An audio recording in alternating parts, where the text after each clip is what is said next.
We have with us today um, uh, the great honor of hosting a remarkable individual whose insights have inspired countless individuals to tap into their full potential using the wisdom of the Torah.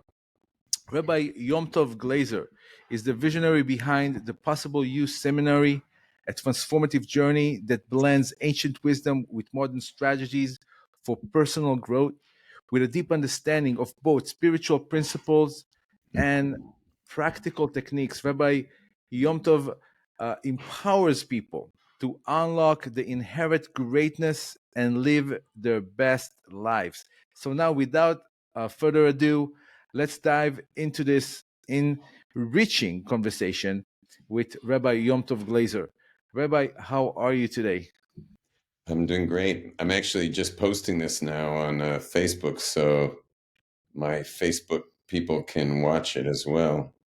So Okay, I'm fantastic. shooting that link over to Facebook, except it didn't go. I'm just going to grab it. One sec. Okay, fantastic. Yeah, just shoot it. We are online.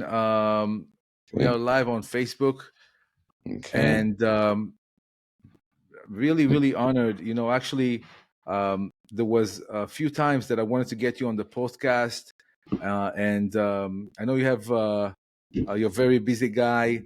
I couldn't really get you, and now I saw that we are actually on the same Facebook group. I mean, same WhatsApp group.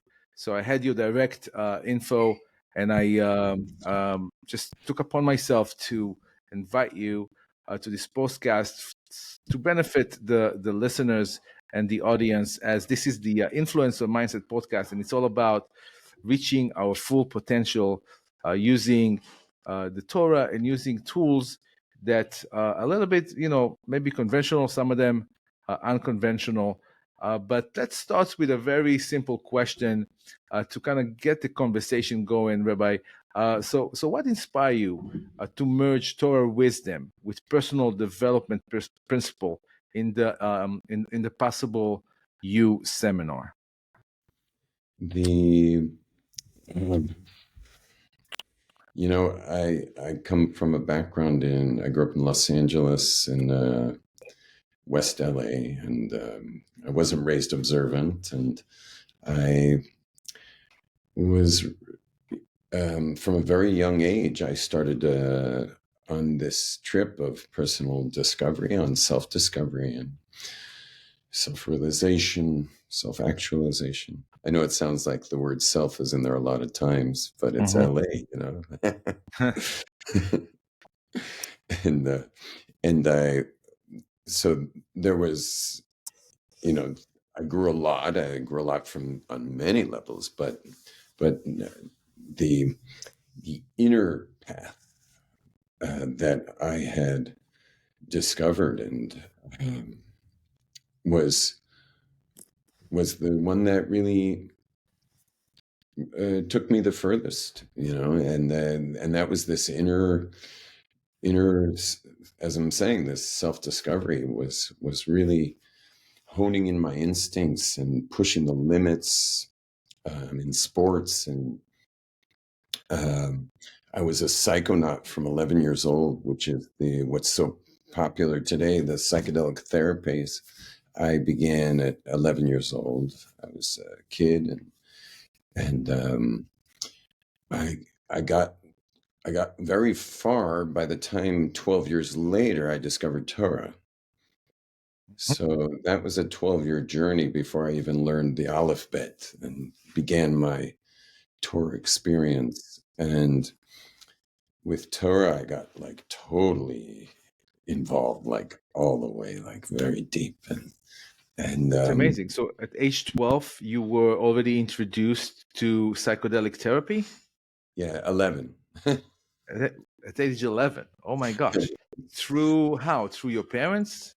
No, my parents were real conventional people. They were not at all, you know. Uh-huh. My father used to get upset. He would say, "Why don't you quit these things?" I said, "You taught me never be a quitter." So the Yeah, so at a young age, how did I get it? I think I was being influenced by older people because I stopped going to school on a regular basis at 11. So that was like And what, 70s, the 60s, or it was the 70s. it was the 70s? And Yeah, I it was a became I started surfing a lot. And now I'm hanging out with the surfers of all ages.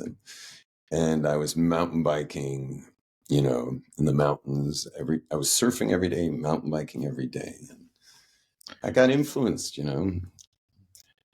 is that's the amazing. influencer mindset podcast here. So Yes, I met exactly. quite some influential people, and I'm also a musician. And the the music that was touching me was music about finding truth, and the search. I think my favorite band at that age, besides Pink Floyd, was the band Kansas. You ever heard the band Kansas? Yeah, So I'm yeah. woven in a fantasy. I can't believe the things I see. The path that I have chosen now has led me to a wall. And with each passing day, I'm feeling a little more like something dear was lost. It rises now before me, the dark and silent barrier between all I am and all that I was ever meant to be, in harmony, shining through. Anyway, I was being Yeah. influenced, and not by classrooms. Certainly not by, American classrooms. I missed becoming an American. How do you become an American? You send your kids to the public schools, and their job is turn them into an American. But I missed that. That never happened with me. Wow. So from there, how did you find your way into what was that pivotal point that made you kind of see, that made you really realize, you know what, I should get into Torah. I should take Mm. that. So it all happened in one moment. It was simply my father's business went bankrupt, and I was about to take a world tour. I was surfing around the world. I was about to do a serious world tour, and I needed money for the first time because he had a strong business, and Mhm. he basically paid for my adventures. And I was going on a major adventure, and suddenly someone unplugged the power, and I didn't have any money to go on that tour. And I actually got a scholarship to a yeshiva in Jerusalem called Torah. Mhm. I had zero interest in studying Torah. I thought Judaism was a religion. I mean, that's what I was raised believing, and I certainly wasn't interested in religion. And uh, but the rest was history. I arrived in Jerusalem with my atheist, philosophies, and um, within hours, I already realized, oh my gosh, like I am in over my head here, and and I'm losing my arguments one by one to people who have thought for many more years and much deeper about the things I had been thinking about for the last 12 years. You understand? Like I'm not just meeting people in their 20s, 30s, 40s, 80s. I'm meeting people who are 5,000 years old, because these people are steeped in Jewish wisdom. So it Wow. looks like I'm talking to a 30-year-old, but this 30-year-old's been studying since he's a little kid, 5,000-year-old wisdom. And because it was a modern yeshiva that dealt with people like myself, they already had plumbed the depths of points that were important talking points for me on my philosophy. Many of these people also had the same talking points from the 1960s. They were, these were people in their 50s who are now rabbis in Jerusalem who had similar paths as myself and saw eye to eye with what I was saying, but they were able to take it like 10 steps deeper. That's amazing. So right now Let me make a blessing one second. Baruch atah Adonai Eloheinu melech haolam shehakol nהיה b'dvaro. Amen. So right now you are located in Jerusalem, right? Is your I think so, but I'm overseas a lot. So today okay? I'm in New York. I have 5 branches around the world. The Possible You has 5 branches, and then we do one-off satellite areas. So, for example, this week I'm at my Brooklyn branch, but next week's going to be a satellite where I don't have a branch. It's a place Mhm. called Monroe. It's the country in upstate New York. So I get to Okay. be in the country all week next week, and I'm actually Oh, staying at a spa. that sounds like a lot of fun. Yeah. So you were mentioning before that you have tremendous experience with psychedelics, and I know that the Possible You seminar is it's all about really reaching people's potential. Is that somehow integrates with it psychedelic therapy, or that's a separate thing? Yeah, they're totally separate. The reason being is that how the Possible You started was I had seen the power of psychedelic therapy for many years. And I did a lot of deep thinking about how I could reverse engineer the psychedelic experience. How could I reverse engineer it? Like, what's involved with someone who does, let's say, they do a mushroom experience on psychedelics? Well, what happens there? Well, a couple of things happen. One is surrender. You have to surrender to the experience, Yeah. or you will get bulldozed and have, instead of getting therapy from it, you'll wind up with PTSD. So you've got to surrender to it for sure. Um, it's also it's going to strip you completely of who you're not.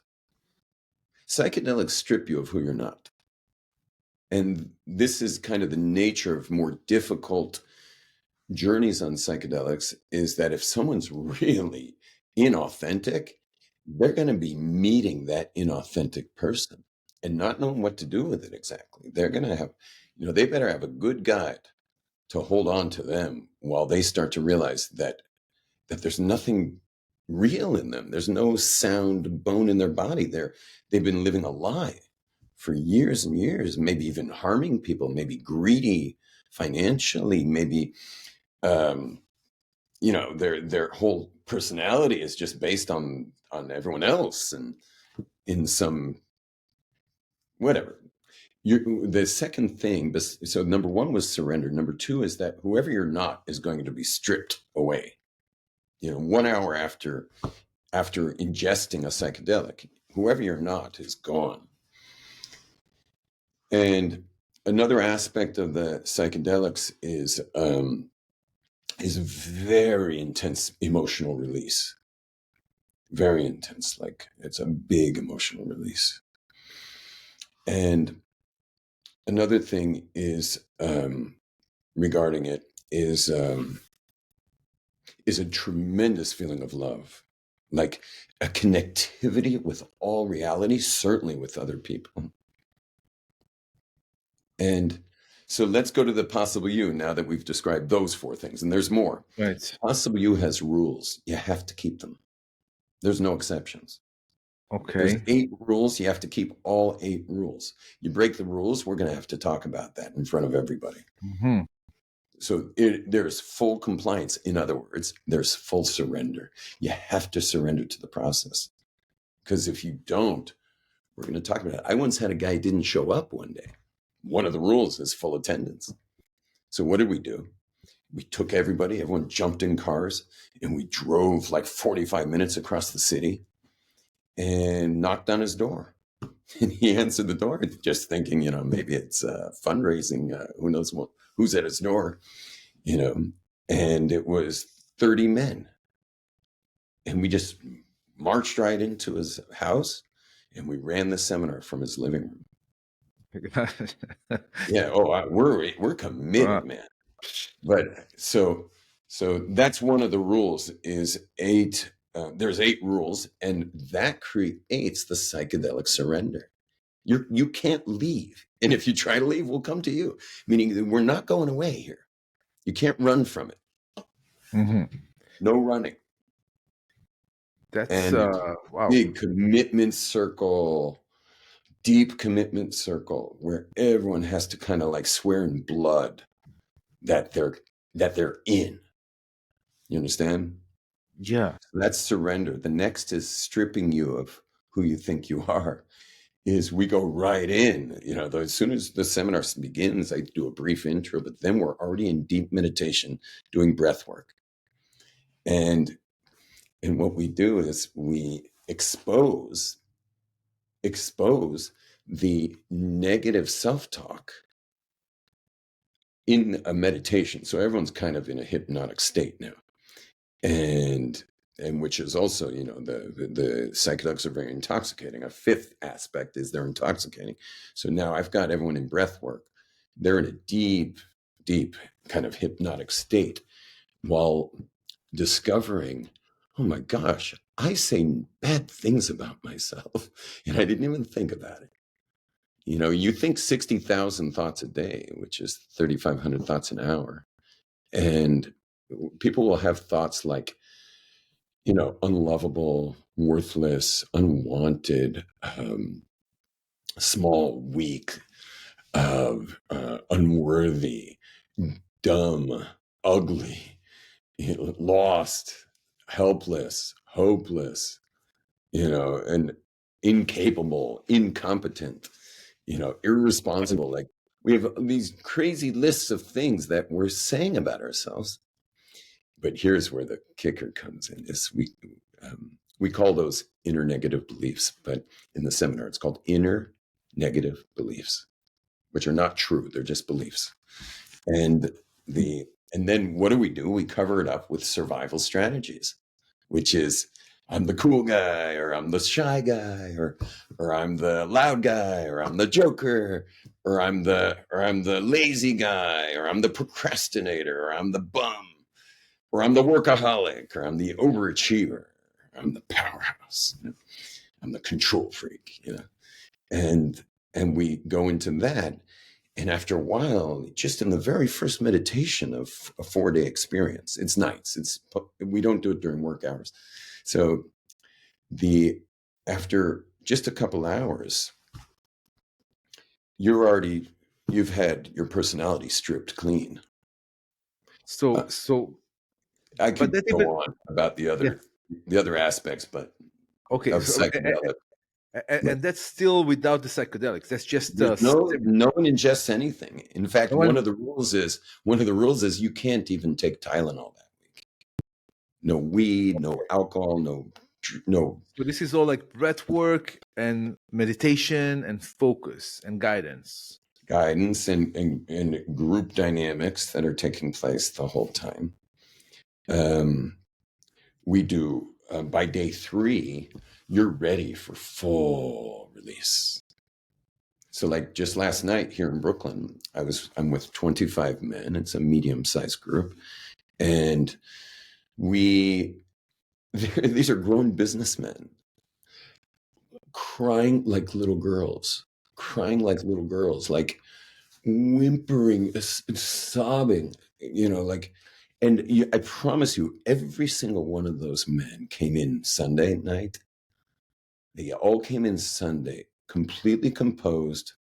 The Range Rover parked out in the driveway.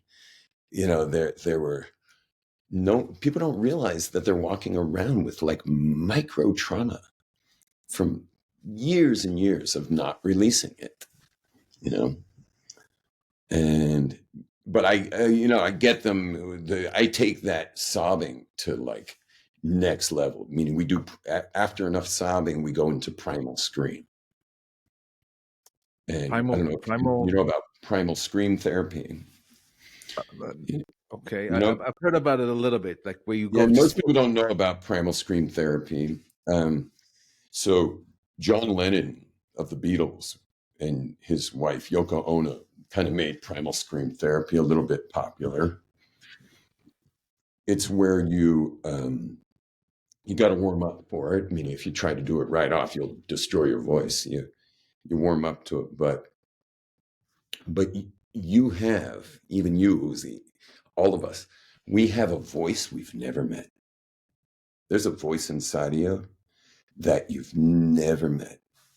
It is like whoa, it is a roar that massages the throat, believe it or not. Meaning louder than 10 times louder than you've probably ever gone with your personal voice. Which, if you went even as loud as your personal voice goes, you probably would hurt your voice. This is 10 times louder, and it massages your voice because Wow. you're accessing a kid inside of you who needs to scream. And And it's him screaming. It's not you screaming, it's him. how do you get to that kid? Yeah. Well, the kid only shows up after about 2 hour and 45 minutes of breath work. Different styles of breath work, breath holds, holotropic. And this breath work, unlike other breath work that people do, the breath work in the possible you is guided the entire time. So you're like, during the breath work, you may be holding your sibling that you basically put down because whatever he embarrassed you when he came to hang around with your friends. So you like told him to like stay away. So, and the problem is that he never really got traction socially after that. That was like his big chance to like be social because of he thought maybe he could jump on your shoulders with your friends and like be part of things. And you told him like, no, go back to the television room where you belong, stay away from me, stay away from my friends, stay away from my parties. I don't want to see you. And so while you're doing the breath work, you're holding that sibling that you might have hurt, your spouse, your children, connecting to your grandparents who maybe you didn't let reach That out to is you. that is really really fascinating, man. Wow, like way more fascinating than I ever even imagined it will be. Uh, Yeah. uh, This so makes LSD look like vitamin C. and that's without even ingesting anything. This is Nothing. just nothing. Okay, wow. Yeah, I did breath work once with a guy named Mary Kay. It was my first breath work experience. It was pretty amazing. Honestly, like you come in, no ingesting nothing, you're not on anything, and you like literally reach a point where like I kind of met my future self, and we had a little. He was giving me advice, Mhm. what I need to do now, and I was like, wow, it was like quite a life changing, life shifting experience for me. Mm. Um, Yeah, breathwork's amazing. Amazing. so Yeah. so how do you navigate the balance between embracing timeless spiritual truths and adapting them to suit the contemporary challenges of your audience? Um, I want to understand that question. Ask it again. I like the question. Ask it again. How do I navigate?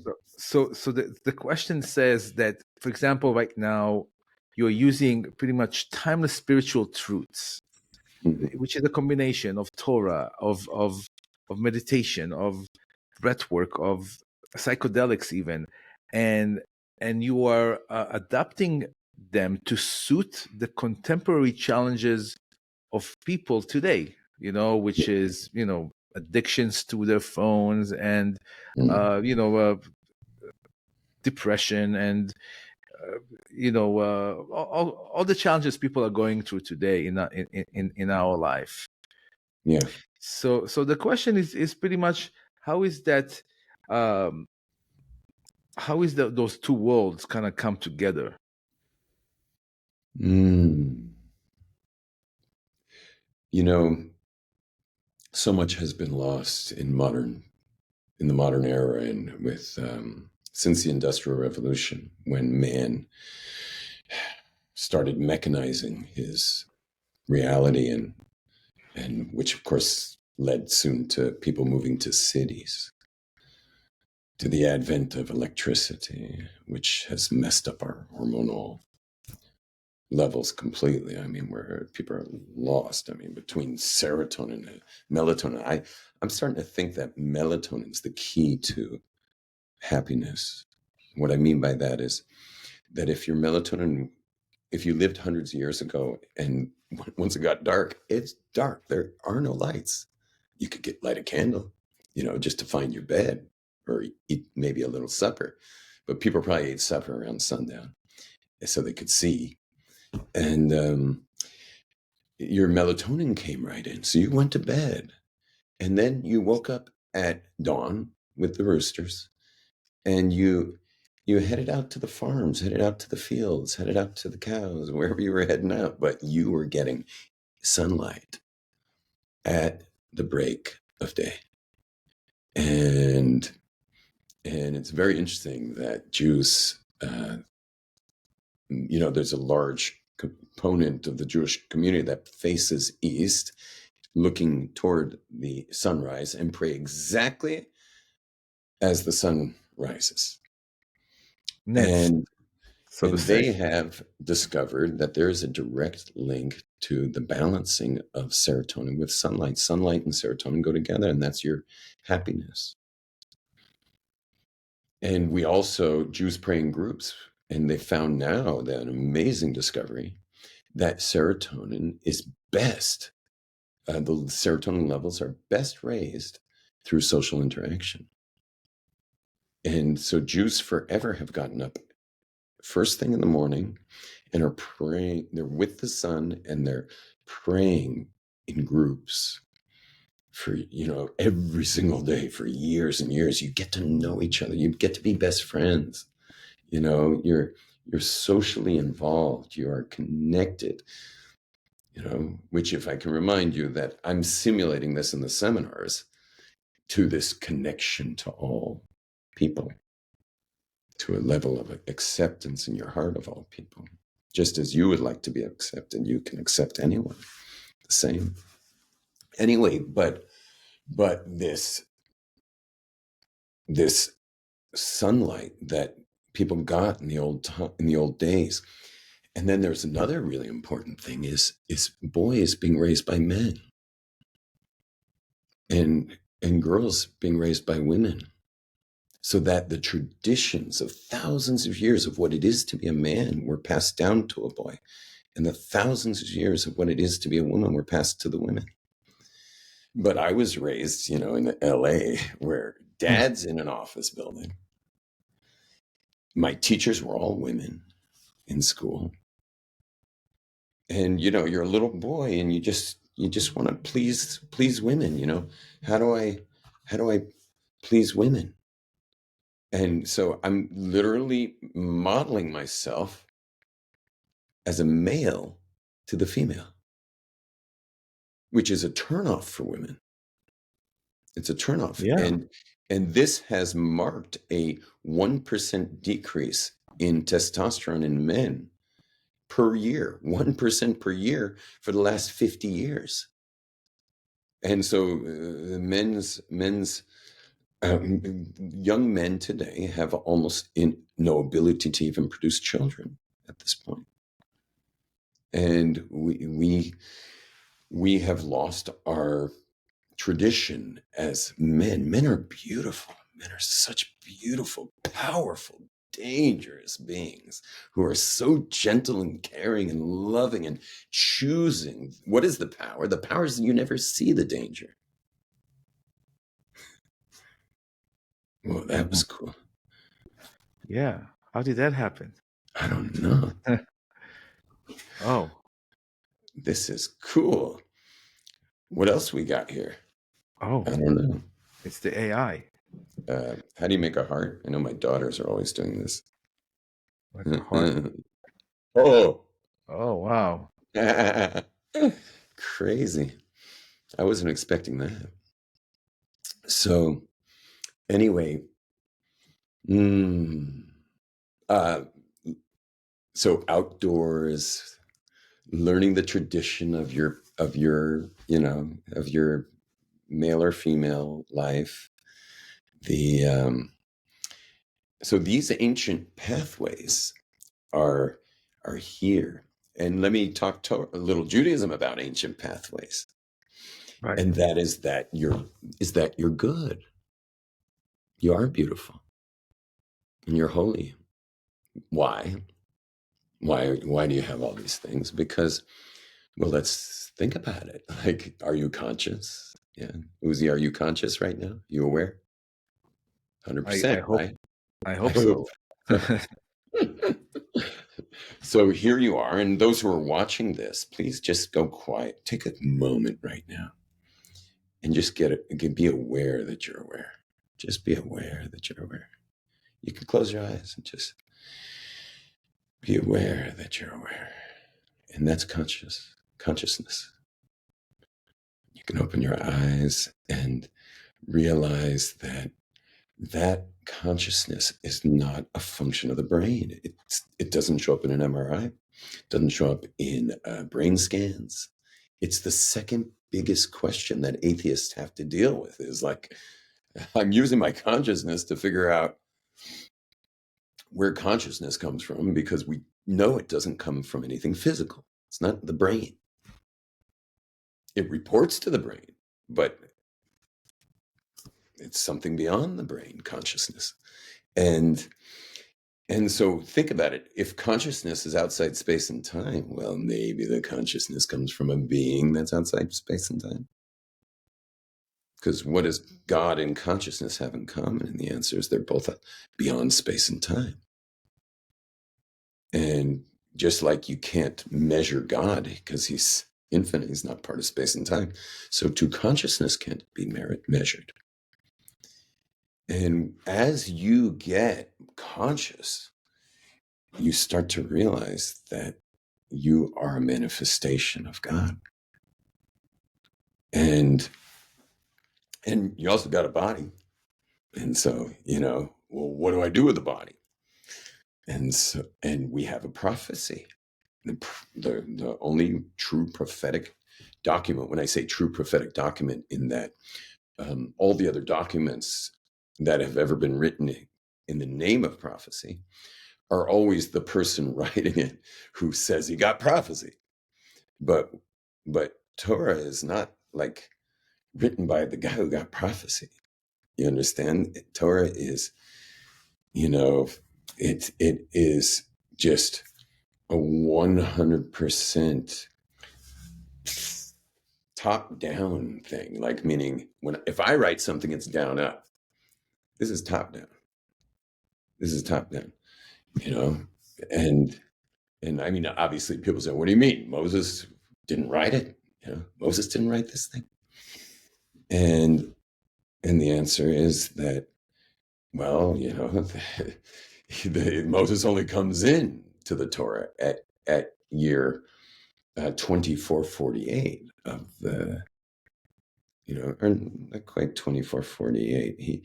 He comes in at around year, let's say 2400 from the beginning of time. Adam and Eve. So Yeah, from Adam and Eve. So it's like this, and so he's like writing himself into this whole thing, and really there was this child of the biggest shaman on the planet, and that child's name was Abraham. Jordan Peterson makes fun of him for not leaving his father's home till he was 75. You know how Jordan Peterson's always talking about like the Peter Pan, the boy who never grows up. So he kind of hassles Abraham for having only left his father's house at 75 years old. But when your father's the biggest shaman on the planet, you stay as long as you can. And that's where you're going to get your tradition. And he got that tradition. And then at 75, God just says, like, Abraham. And he like,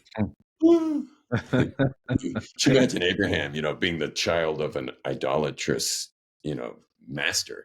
idol, master of idolatry. Can you imagine when God said Abraham was like, I knew it, I knew it, I knew it, I knew it, I knew it. You know, meaning I knew that these idols are not at all, you know. Anyway. So what happened after the ceremony? People are coming to you and they are getting so much. Like it's such a life changing. They're coming out a different person. Oh, How you have no idea what happens to them after is like crazy. I mean, can people they? married 20 years go home to their wife and in front of their kids look at their wife and just start sobbing. And they say when he finally speaks up, he says, "Will you marry me?" And she's like, "I think we're married already," you know.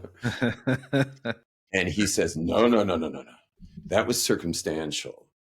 Meaning when I married you, a lot of things came together. And, you know, so I don't know how much free will there was. I see you like I've never seen you before.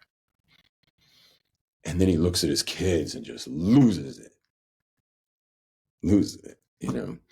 And then at the workplace, can you imagine if imagine he's the owner of a company interacting with like 50 people in the workplace. Can you imagine what that's like on Monday? I can tell you what it's like. I start getting his employees to the seminar over one after the other. Wow. He comes up all like lit and loving and with an open heart and like embracing and hugging everyone. Like he's seeing them for the first time. Well, speaking of ancient wisdom, Moses he started glowing so much that he was freaking out the children of Israel. So he actually wore a mask. He actually put like, I don't know what it was, a brown paper bag. He put a mask over his face for when he was in public, you know, with two little eyes cut out. And because, you know, who is a sack or something, but he was glowing. And I teach this to my graduates that you got to tone it down a little when you go out in public, meaning definitely meet eyes with everybody, smile. Your face is public property and you're going to be a magnet everywhere you go. But you don't have to say everything so quickly. You don't have to hug your vice president, you know, vice president of your company. I see. And how long do you think that the glow lasts? That aspiration, that spiritual enlightenment kind of stays? Because at the end of the day, then you have to pay your bills and you have to, you know. Yeah. So we call it seminar high. And there's a term for it. We call it seminar high. And people are high for, I don't know, the numbers are changing lately. People have been high for months lately, which is really like a lot cheaper than drugs, you know, to be high for months. I tell everyone, like tonight, I'm finishing the group from last night.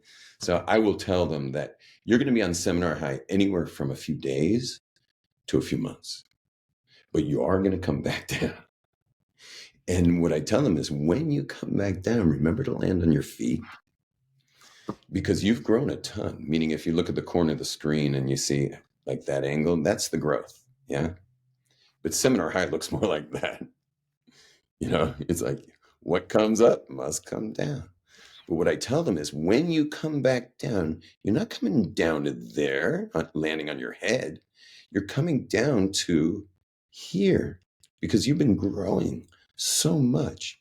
You're on an intensive growth curve right now. And so remember that you're going to land here, but land on your feet. And I warn them, it's going to come. Now, but something I didn't mention to you, Uzi, is it's not just 4 days. It's a year experience. Mm-hmm. This is a year commitment. Okay. Yeah, this isn't just the 4-day experience. Okay. It's you have 4 days intensive to just shock you out of your narratives, meaning the stories you've been telling about your life are like gone, you know. So it's 4 days to like shock you out of your narratives. Then it's once a week for 4 weeks, where I have leaders that I've trained that lead the group now for another 4 weeks together. They're also on a social media group, like they have their own capsule, so they're all totally able to interact, because you feel closer to these people than your own siblings by the time you're done. You know that feeling where you've done deep Right. work with people. Yeah. They I mean, become like family. you're like family, and so they're now a pod, and that pod's part of a greater pod of all graduates, for the last 23 years, and Mhm. you're part of that pod as well, and it's so that's 4 weeks. And then the year gets looser how you want to deal with it. It's up to every individual how he wants to deal with the rest of the year. But I tell people, like, don't go do anything else for a year. Like, really ground this till Right. you've got it, till you're walking it. So what does a community play in fostering this personal development, this transformation, and I mean, is there a community that you could become a part of after this experience, or There, the way I'm very universal, so I feel like we're all part of a world community, and I Mhm. want people integrating as much as possible back into the world, back into their communities, because people are already part of community. You Right? have a community. So hopefully, you know, I mean, you're in LA, aren't Right. you? Yeah, I'm in LA. We have Okay, a so no amazing. community there, right? Just kidding. Huh. There's Jewish I think community. I'm here because of the community, because I really enjoy being a part of this amazing community of unbelievable Which people. community are you a part of there? Mid City, Pico Robertson. Yeah, sure. I Y- y- have two brothers there. Yeah, Yeah, yeah. it's nice. I mean, there's always something to do in our community. Um, Yeah, you can just hop from table to table on Shabbos over there. yeah, yeah, you can do that. I mean, it depends. Like, where are you in your life? I mean, are you searching? Or are you also, you can invite people, and I like to do a lot of like events in my house. Torah classes and Melave Malkas, Nice. all kinds of things like that. To have people celebrate life together. You know my brother So, Sam there? You know Sam Glaser, the musician? oh yeah, that's your brother. Are you serious? He was just here. He was just in my house like 2 weeks ago. I'm sure he was. Yeah, He's got a studio. He's recording stuff. yeah, Love the guy. Love the guy. I didn't know it was your brother. yeah. He's very special. So let's go back to the concept of potential, and it's very often that it sounds like subjective and elusive. So how do you help individuals identify and harness their own unique gifts and potential? Because we are all different, and we all came here. Some of us have the same mission, some of us has different missions, and Yeah. we're not made in the same way. Right. Uh-huh. So Um, I maybe what might be helpful, because we aren't all the same, is to have an understanding of, remember before we were speaking about consciousness, which is like our inner being. So even though you have inner being, it has certain aspects that are in common with all other people, but it has certain aspects that are unique. So the one that we have in common with all people is called the neshama, the soul. And that we all have in common. There's nothing unique about it. In fact, if you're quiet, like let's both be quiet for a second and feel each other's soul. Meaning you're feeling your own, but it's mine because it's ours. It's ours. So just take a moment and feel mine. Like look at me in the camera, the screen. I'll feel yours. It's pretty amazing. You feel mine. And that's universal. And we'll come back to that in a minute. There's there's a sandwich, meaning there's the soul, the neshama. Then there's two other levels. And then there's a fourth level that sandwiches the whole thing, that's back to being universal. So So the two intermediate levels are the beautiful child, meaning your inner child. Every person has an inner child that's unique to them. You know, if you go to a kindergarten teacher and ask them, are any of those two kids alike? What would they say? Probably not, right? No, not at all. And that's this. And if you've raised kids, you know, like each kid's like its own product, you know. It's Yeah, a one, totally. like God just creates every person a one-off, you know. You know, two of a kind, even twins. And True. that's the beautiful child inside of each person. And the most important thing I've found with the beautiful child is to embrace it, to hold it, to let that child cry if you've been ignoring it. Most people ignore their beautiful child. And this is to hold it. I hold my beautiful child and I take him for all kinds of fun, exciting adventures, surfing and mountain biking. And I bring my beautiful child to yoga. Sometimes I'm hired to teach, you know, a class. Oh, I'm also a rabbi. I'm a rabbi, so sometimes a congregation will hire me for a Shabbaton or whatever their yearly, you know, event, their big dinner or whatever.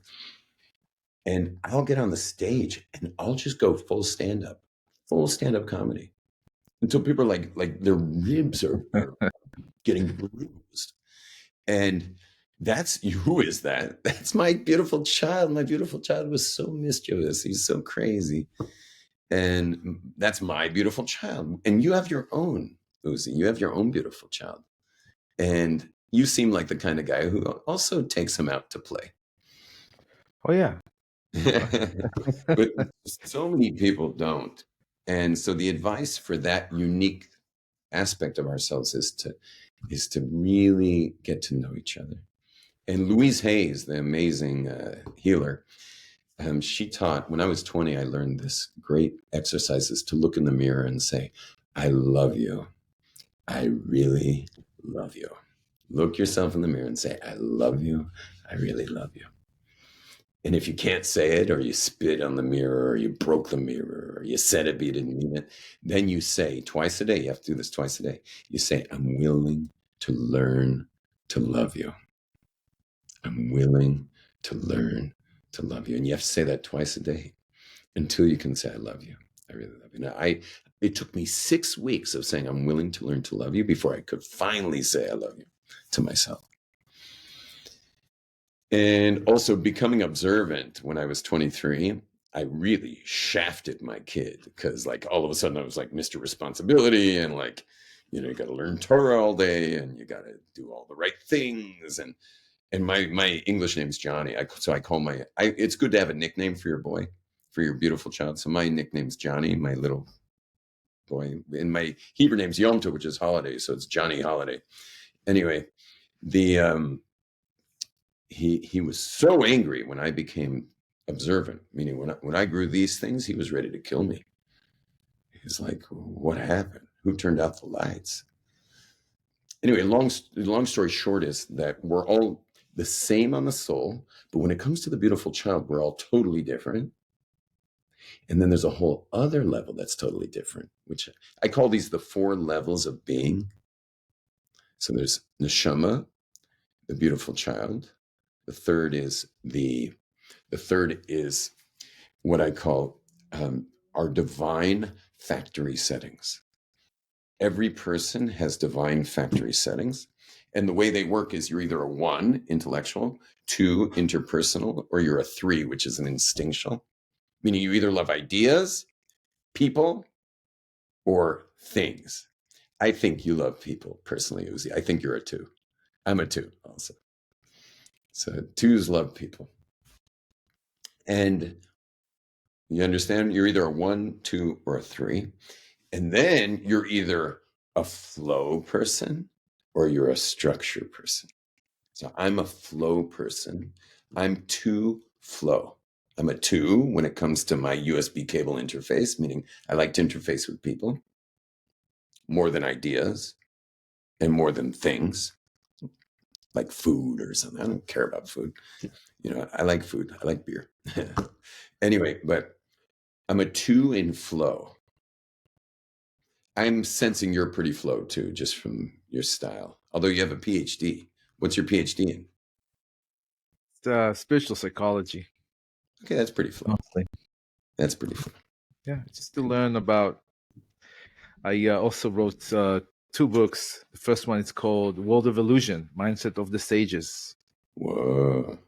Yeah, it kind of tells my story, um, a little bit about my life, what I've been through, and how I changed my perspective and kind of connected to higher realm wisdom of the Baal Shem Tov, the Baal Tanya, and just looking at the world in a different glasses kind of change everything for me. And when you really down, and the only way is up, you really appreciate it, and you want to share it. If you Yeah. if it works for you, and it makes you become successful, you want to help other people, especially people who goes through divorce, which is what I've been through, which is a terrible thing to go through with little kids. But there is a way to come out of there, and come out of there stronger and better, and use it for making the world better.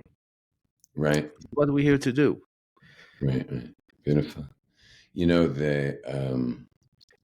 the fourth level of the being. So there was the soul, the beautiful child, your factory settings, and people can go online and see it. I call it the 10. If you go on YouTube, it's called the 10 spheros of personality. So if you put Rabbi Yom Tov in the 10 spheros of personality, you would get to that class and something. And then you have the last one, which is, well, it's what I call the shapeshifter. It's being a vessel where I can be anyone for any situation. I can just create it. Abracadabra. I create cadabra as I speak. And I can just say, well, who do I got to be to do that? Who do I got to be to do a great job in this next meeting? Who do I got to be to lead this group? Or who do I got to be to hold someone who's grieving?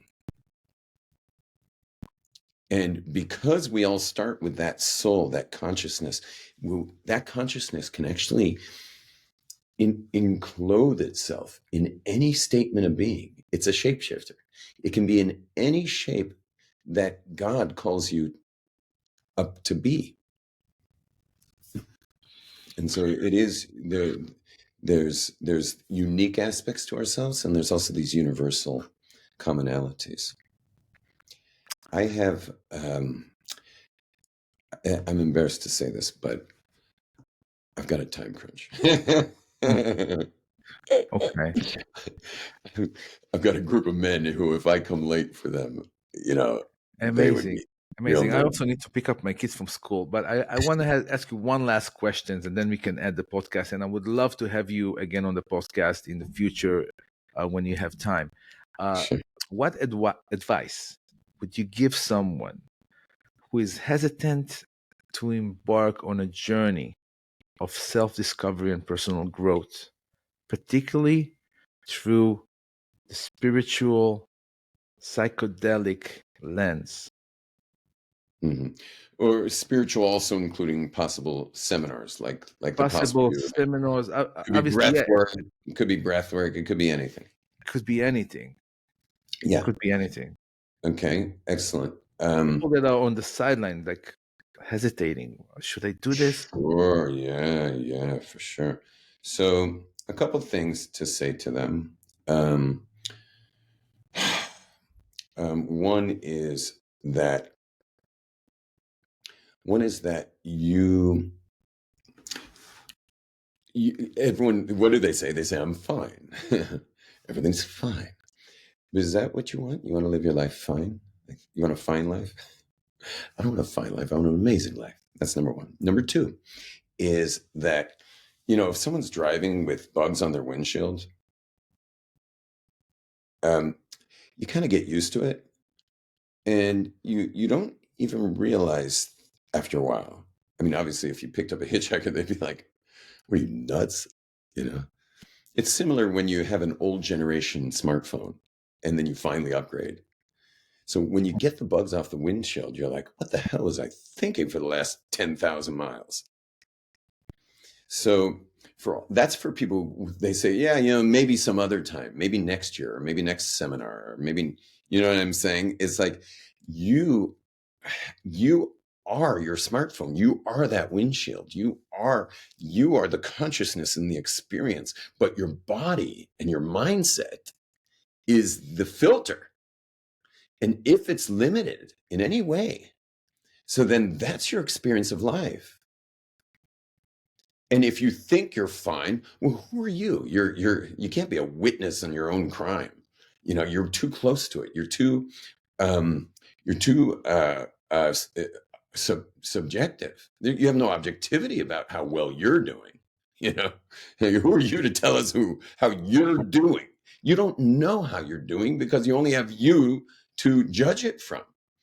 And so humble yourself and put yourself at the feet of someone who knows how to redeem you, who knows how to take you out of your personal exile and bring you home to your heart, home to yourself, home to that beautiful child, home to your soul, home to experience.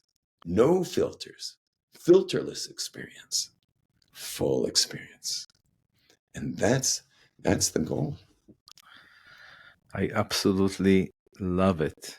Rabbi Yom Tov Glaser. We could When do are you, another round if you want someday, because we could just, yeah, we're only kind of touching subjects at this point. right. So When are you coming to LA with the impossible, with the possible you? possibly. So I normally don't do it in LA. LA people generally fly here. But I don't know. I kind of want to do it because my parents live there as well, and I'd love to see them and just do the seminars at night. I would consider it. I would consider making LA a satellite option. But I don't have plans for LA. I'm in various spots, whether it's New Jersey, New York, Jerusalem, or London. New York, obviously. That's where it is. Obviously, if someone got together, a group of men, or women, I have women trainers as well. There's other people who do the work, who lead it. I would come. Heck Okay. yeah. We'll talk about that. I'm gonna, I wish you would come sooner than later, and we'll see. We'll see if this opportunity might manifest itself. I share a lot of deep work on YouTube, Torah Anytime. If you just put in Rabbi Yom Tov or Rabbi Yom Tov Glaser, and obviously my website for anyone who wants to get involved, it's thepossibleyou.org. Thepossibleyou.org. Thepossibleyou.org. Thank you so much, Rabbi Yom Tov Glaser. It was such an honor and a pleasure to talk to you. And I wish you tremendous success. Thank you so much for your time. Anything last thing you want to share with our audience before we end? I got a seminar in the country next week. I'll be in Lakewood on the 7th of April. And the last words are trust people to share yourself. Trust people and share yourself fully. The whole thing about not trusting people because you're trying to protect yourself is a childhood strategy that's become an adult personality. No one's out to get you. And the more you share of yourself, the more people feel honored that you did that, and that much less likely to breach that trust. People are honored that you trust them with who you are. They're not going to go tell anyone about what you trusted them to know about you. Share yourself. And when you share yourself, then, whoever can't deal with it, they'll run away. But whoever stays, which is everybody, then you know who actually likes you. Then you know who your friends are. Then you know who loves you because you shared yourself. And if they stick around, that means it's you they love. And the other thing is that when you share yourself fully, you're not lonely anymore because people can hold you there. It's just beautiful. Thank you very much. So much for that. Nice to meet you. Same here. Looking forward. Okay. Well, Take care. bye-bye. Bye.